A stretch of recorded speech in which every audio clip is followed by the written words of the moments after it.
Swastiastu.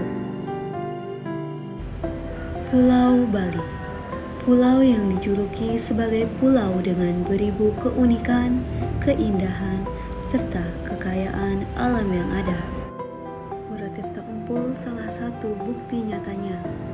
Pura yang berdampingan dengan Istana Presiden ini terletak di Desa Manukaya, Kecamatan Tampak Siring, Kabupaten Gianyar.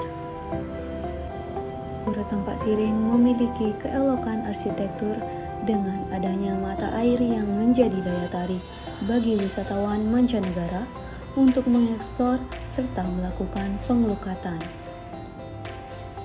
Namun, tidak hanya menjadi daya tarik bagi wisatawan asing.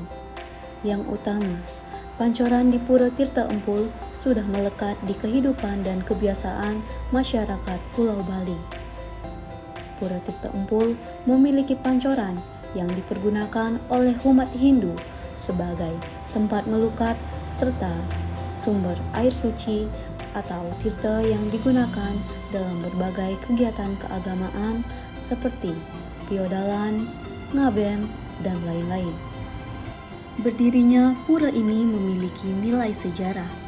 Untuk dapat mengungkap sejarah pendirian Pura Tirta Empul, ada beberapa sumber tertulis yang dapat digunakan, antara lain Prasasti Manukaya dan Pustaka Lontar Usana Bali. Berawal dari adanya peperangan antara Betara Indra dengan Raja Maya Denawa yang dikisahkan dalam salah satu kitab suci agama Hindu, yaitu Lontar Usana Bali.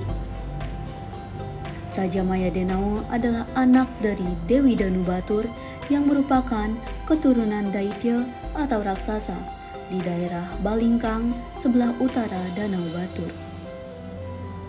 Beliau memiliki kekuatan magis serta sakti mandraguna, di mana beliau mampu mengubah diri menjadi bentuk yang diinginkannya. Karena kesaktiannya, sang raja mampu menaklukkan daerah Makassar, Sumbawa, Bugis, Lombok, dan Blambangan. Dengan kekuatan serta kekuasaan yang dimilikinya, Raja Maya Denawa menjadi gelap pikiran sehingga menjadi raja yang sombong dan angkuh. Kesombongan dan keangkuhannya menimbulkan sengsara bagi rakyatnya. Rakyat Bali tak diizinkan lagi menyembah Tuhan, dilarang melakukan upacara keagamaan, dan diperintahkan untuk merusak semua pura.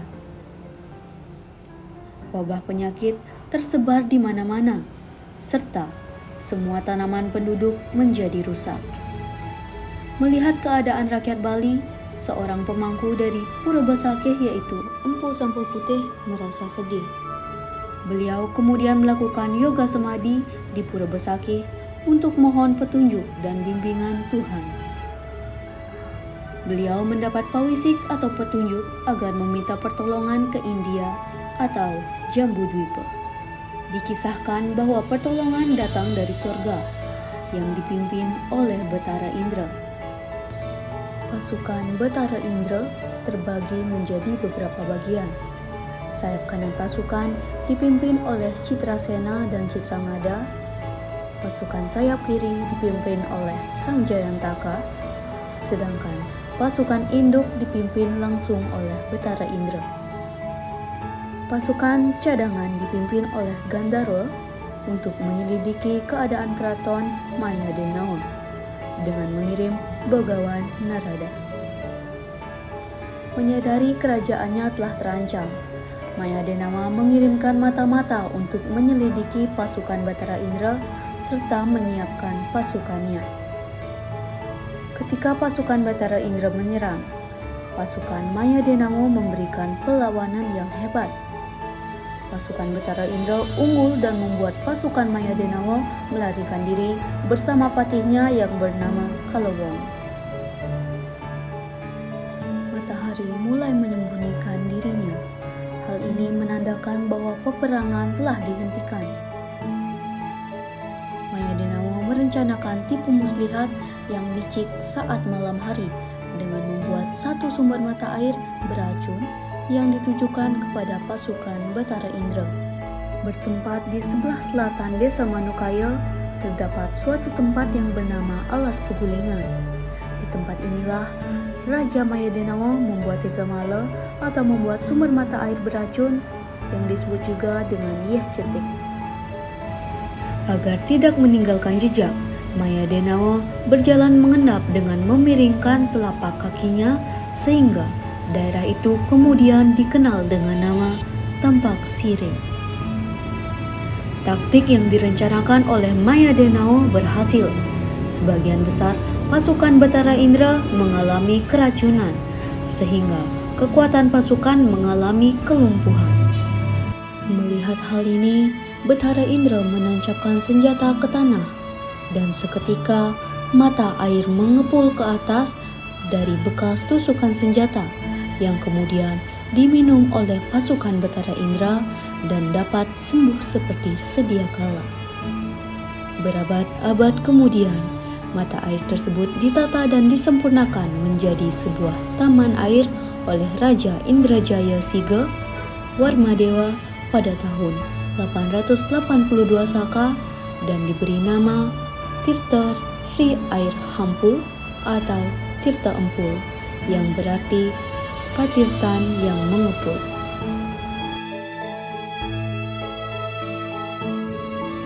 Hingga saat ini, pancoran yang terdapat di Pura Tirta Empul diyakini sebagai penyembuh penyakit yang bersifat keduniawian, tetapi juga melingkupi aspek religius sebagai media penyucian diri, ruatan, atau dalam bahasa Bali disebut melukat. Melukat merupakan upacara pembersihan pikiran dan jiwa secara spiritual dalam diri seorang manusia. Upacara tersebut sudah dilakukan secara turun-temurun oleh umat Hindu. Persucian secara rohani artinya menghilangkan pengaruh kotor atau klese dalam diri.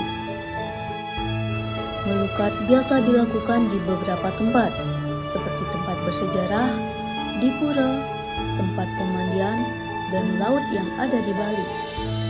Air suci untuk melukat pun bisa diambil dari berbagai sumber, seperti air sungai, laut, mata air, pancuran, hingga air yang dibuat oleh pendeta Hindu di rumahnya, atau di Bali lumrah disebut griya. Untuk mengawali prosesi melukat di Pura Tirta Empul, terdapat prosesi yang harus dilakukan, di antaranya melakukan matur piuning. Matur piuning dilakukan di sebuah pelinggih yang berada di bawah pohon beringin, dan hal ini dilakukan sebagai pemberitahuan awal bahwa kita akan melakukan prosesi melukat di Pura Tirta Empul, tepatnya pada pancoran yang ada. Matur piuning biasanya dilakukan dengan menghaturkan sarana berupa canang yang dilanjutkan dengan menghaturkan sembahyang atau muspa dengan memohon izin untuk melakukan pengelukatan di Pura Tirta Empul. Matur piuning juga dilakukan di Jaba Tengah Pura.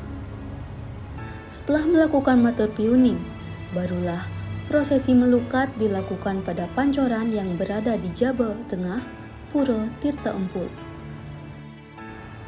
Masing-masing pancoran menurut tradisi masyarakat setempat mempunyai nama tersendiri.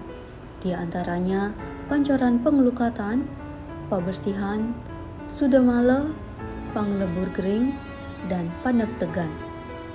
Namun, terdapat beberapa pancoran yang tidak diperkenankan untuk dilakukannya pengelukatan, seperti pancoran Tirta Pangentas.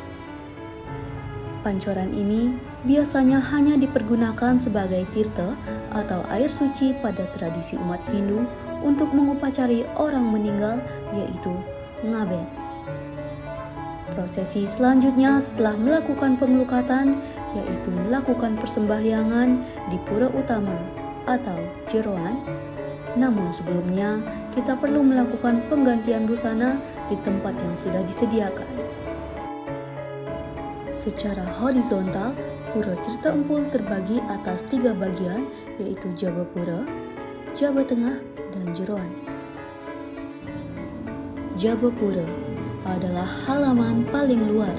Di halaman ini terdapat balai wantilan dan sebuah kolam yang berisikan banyak sekali ikan koi. Kita juga dapat memberikan makan kepada ikan-ikan tersebut dan sudah disediakan makanan yang dapat dibeli pada bagian barat kolam atau pada bangunan tempat memperjualbelikan barang-barang souvenir untuk pengunjung. Kompleks kolam ini dibatasi oleh tembok penyengkar berbentuk persegi panjang dengan arsitektur tradisional Bali. Selanjutnya yaitu Jabat Tengah. Jabat Tengah merupakan halaman tengah dari Pura Tirta Empul. Pada bagian ini terdapat pancoran dengan kolam yang berbentuk persegi panjang. Di Jabat Tengah juga terdapat mata air yang muncul dari dalam tanah atau Tirta Empul itu sendiri. Air dari sumber mata air ini dialirkan ke kolam pemandian yang lebih rendah di sebelah selatan melalui 26 buah pancoran. 4 buah pancoran berada pada kolam paling barat berderet dari utara ke selatan dan 22 buah pancoran berderet dari timur ke barat menghadap ke selatan.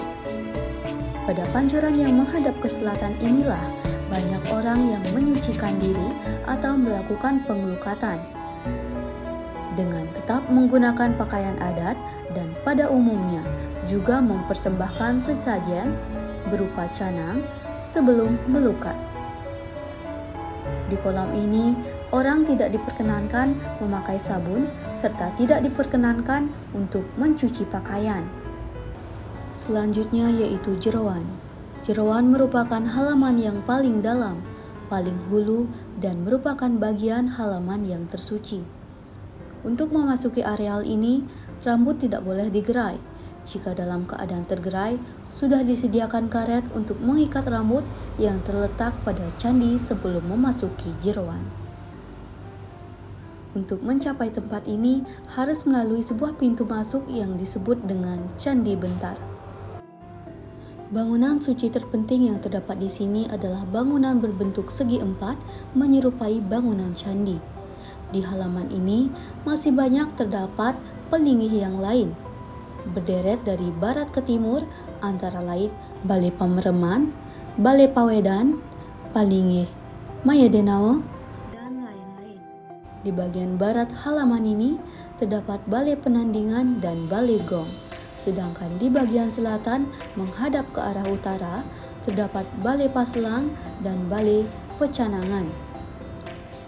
Selain ketiga halaman pura tersebut, masih ada satu halaman khusus yang terletak pada sudut barat laut pura, yaitu halaman penyucian. Di halaman ini terdapat beberapa buah bangunan yang berfungsi untuk melakukan persiapan upacara.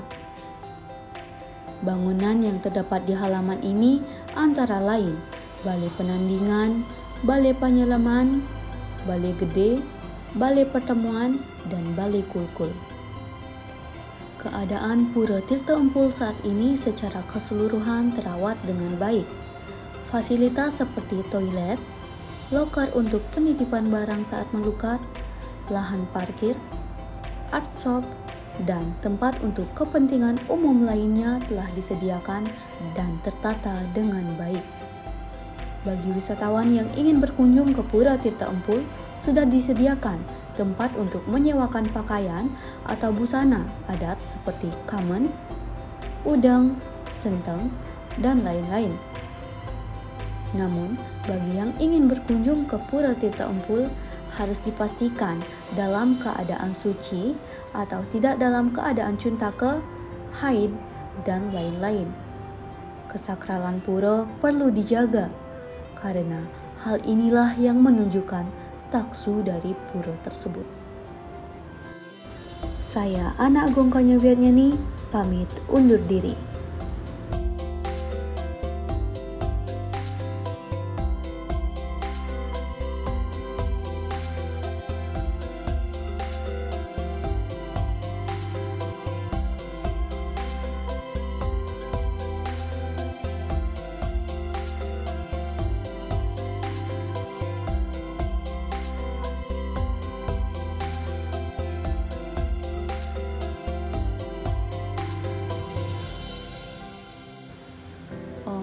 Santi, Santi, Santi.